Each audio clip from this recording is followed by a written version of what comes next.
राधे राधे। जय श्री कृष्ण। आशा भागवती की कहानी। हिमाचल का एक राज्य था जिसके दो लड़कियां थी। एक का नाम गौरा, दूसरी का नाम पार्वती।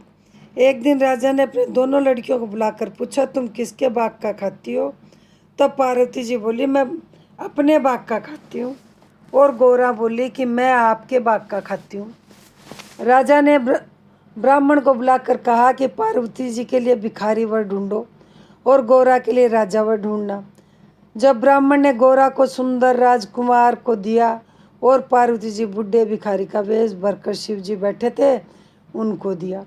राजा ने पार्वती जी की शादी के लिए कुछ भी तैयारी नहीं करी और गौरा के लिए बहुत सी विवाह की तैयारी करी।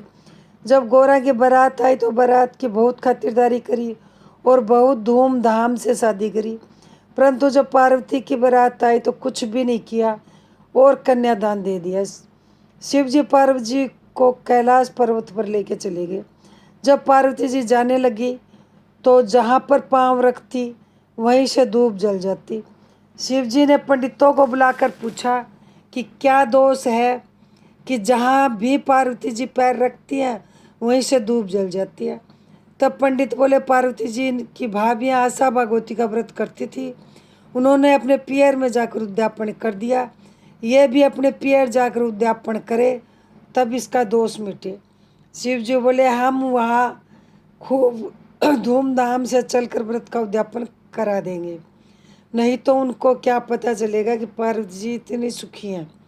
वह वहाँ से खूब गहने कपड़े पहनकर चले।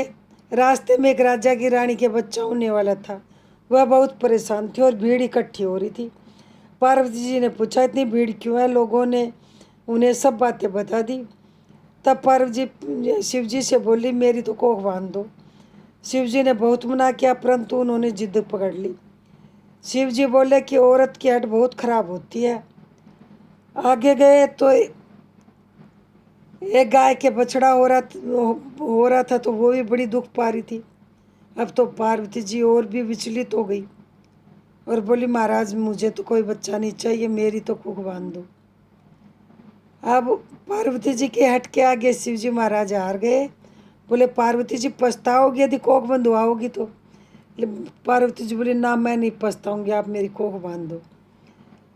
तो शिव जी ने पार्वती जी की कोख बांध दी। गौरा अपने ससुराल में बहुत दुखी थी।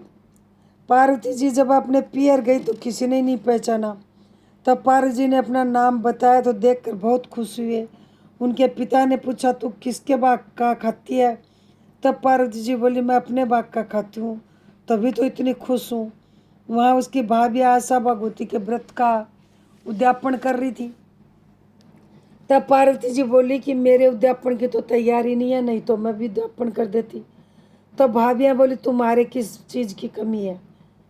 यह शिव जी अपने आप ही तैयारी कर देंगे, उन्हें तो कहने भर की देर है। तब भाभिया दासी से बोली कि शिव जी कुएं पर बैठे हैं, उनसे जाकर कह दे कि पार्वती जी के आशा भगवती के व्रत के उद्यापन की तैयारी करनी है। तब दासी ने शिव जी से जाकर बात कह दी।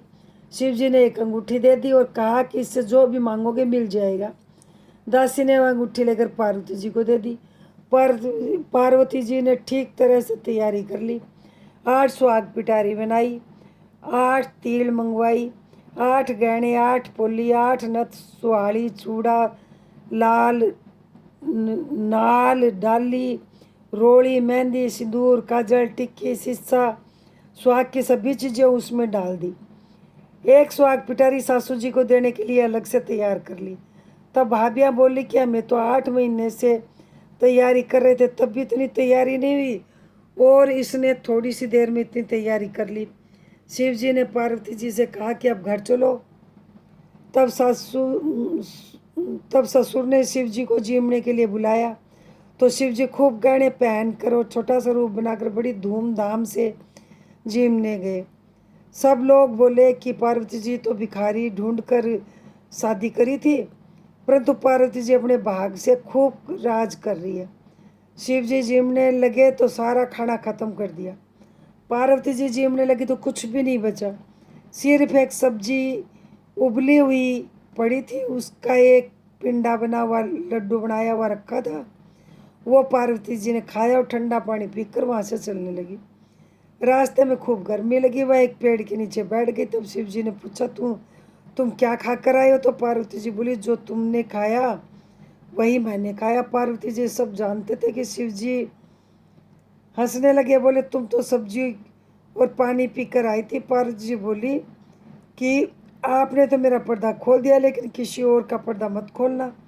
बाद में आगे गए तो दूब सूख गई थी, वह हरी हो गई। शिव जी ने सोचा दोस्त तो मिट गया।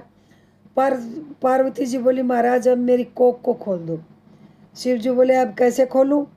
मैंने तो पहले ही मना किया था कि मना कर दिया था कि वहाँ से आगे गए तो वहीं पर गाय के बछड़ा हो रहा, वो बछड़ा हुआ और सारे बड़े खुश हो रहे थे, बछड़ा कूद रहा था।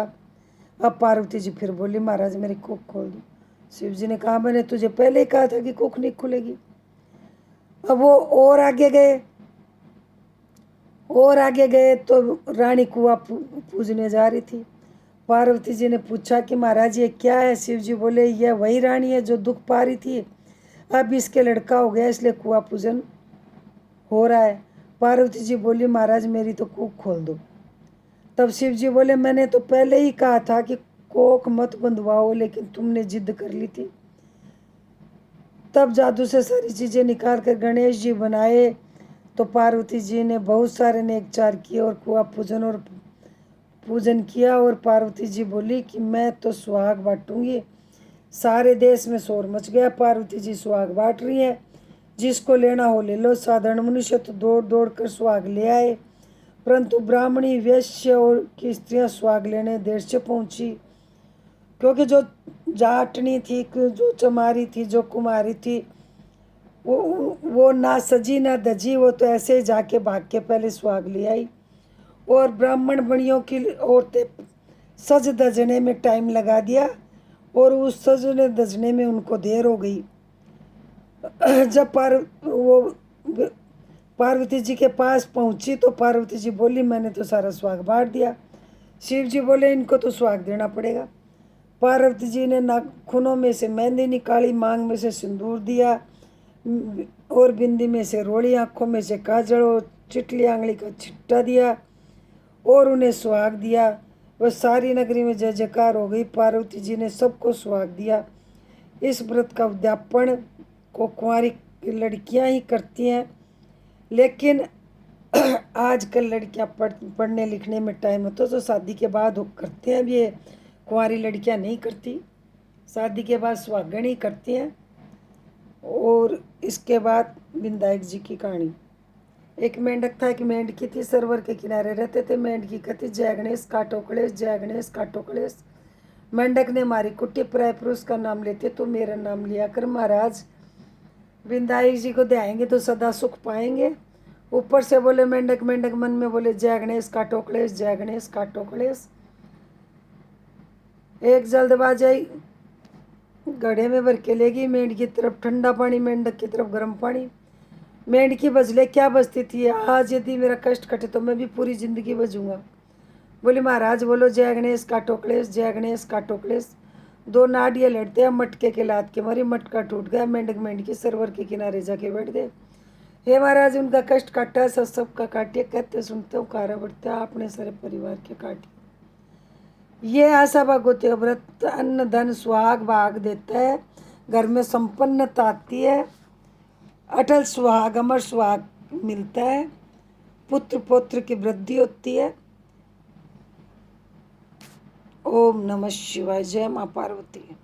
यदि मेरा ये वीडियो आपको अच्छा लगा हो तो मेरे चैनल को सब्सक्राइब नहीं कर रखा हो तो सब्सक्राइब करें, लाइक करें, शेयर करें, बेल आइकन प्रेस करें, जिससे अगला वीडियो आपके पास जल्दी पहुँचे। कमेंट ज़रूर से करें। राधे राधे।